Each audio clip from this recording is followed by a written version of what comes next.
because you're just going to waste money and time. Look for a school where you follow the minimum admission requirements. And if you're a junior or senior in undergrad, and this is something I should have taken more care of, um, try to raise your GPA up to a 3.3 or like an 82% um, average, so that you're comfortable when applying to graduate school. Your chances of getting in are going to be a lot higher. So if you have a 2.9, it's going to be very hard to find a good program for in engineering. And I know that engineering is hard, and I know that it's very time consuming. But I'm not asking you to get a 4.0 or 100% or 90%. I'm just saying, boost up your grades just a little bit. You can take some classes that will be GPA boosters, and I highly recommend that, so that you're comfortable if you later want to pursue graduate studies. You never know. You might never do a master's or PhD and be very successful, but you might want to go into graduate school, especially if you're international and you need to stay in a country. You want to work in the tech industry or whatever it is that you're doing. My advice is try to boost up your GPA a little bit more. I should have done that, to be honest, but I was busy doing the startup. But yeah, looking in retrospective, I could have gotten just a little bit of better grades and be a lot more comfortable when applying to schools. Again, my GPA is not bad. It's just it could be a little bit better. Oh, GPA, by the way, means grade point average, which is kind of like the mean of your grades. Just want to put that out there. All right, so yeah, so basically, I started looking into what were the top programs, and then started filtering out those that I couldn't apply to, and then I had a list of 5 or 6 schools, or like 7 schools that I liked overall, and then out of those 7 schools, I decided to apply to 4. Right now, out of those 4, there's one that's not currently accepting applications, but I applied to the other 3. I'm not gonna say which ones, but I'm just gonna say that after looking into their programs, I like those universities a bit better because of location. That's very important too. Think about where you're gonna go, because you're gonna spend quite a significant amount of time in school, 1 to 2 years, and if you're gonna go the Masters of Applied Science and PhD route later, it might be up to 6 to 8 years.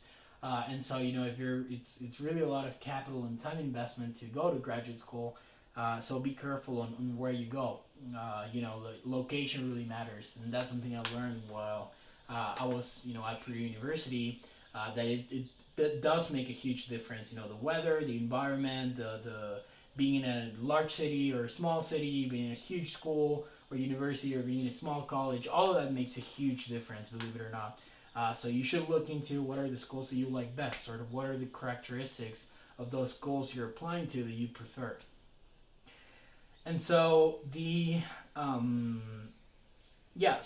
once I found those 3 schools, the process was simple. What I did was I looked into the different areas of research that they had in their labs, and what were the faculty members or professors that were leading those research projects. And so I created a whole list of about 3 to 5 professors per school. And I just started sending emails, very similar to customer discovery in the startup world.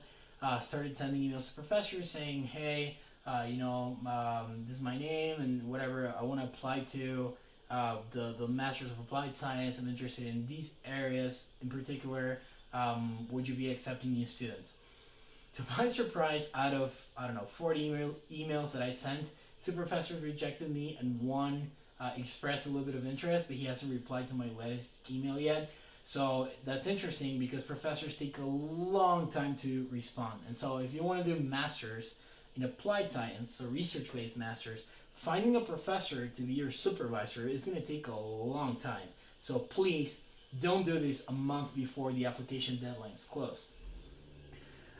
Try to talk to professors, I would say, a year in advance if you can, so that you are able to learn a lot more about the research and talk to them several times. Share files, maybe have a video call. If you're close to that university, maybe go visit them in person, and talk to them, and just create this relationship, because you're going to be spending quite a long time with those professors in the lab, in the classroom, everywhere. They're going to be your advisors, helping you grow and explore your research topics.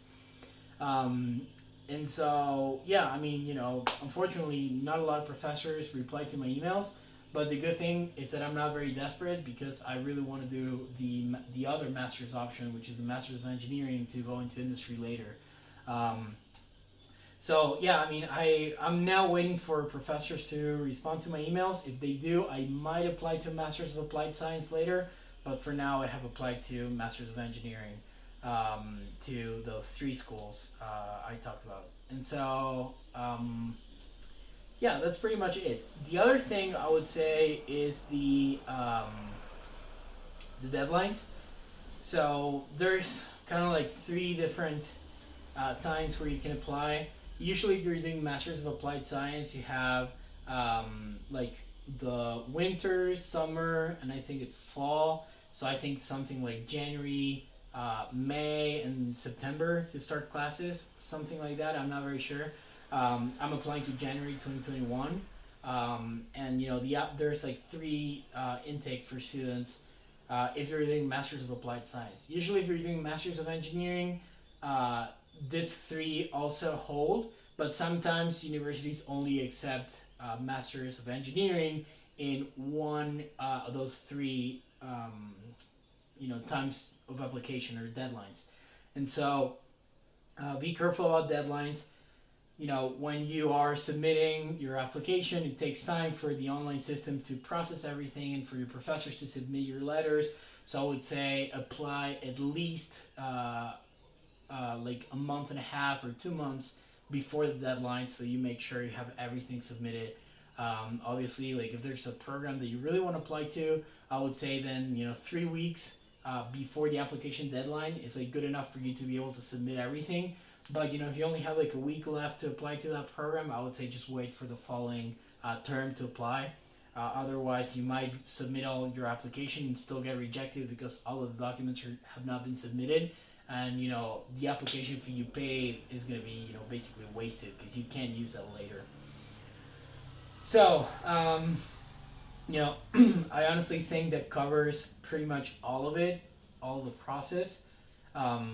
I feel like this is an important topic. It's very specific, but in my opinion, I think what I've talked about is useful for you guys. If you have any questions, please respond to write a comment in the comment section. I'm gonna answer any questions you have. I'm gonna try to help you. If you need me to help you find a program, not just in engineering, but maybe in the sciences or business. I can try to help you to navigate through the options that are out there to pursue graduate studies in Canada.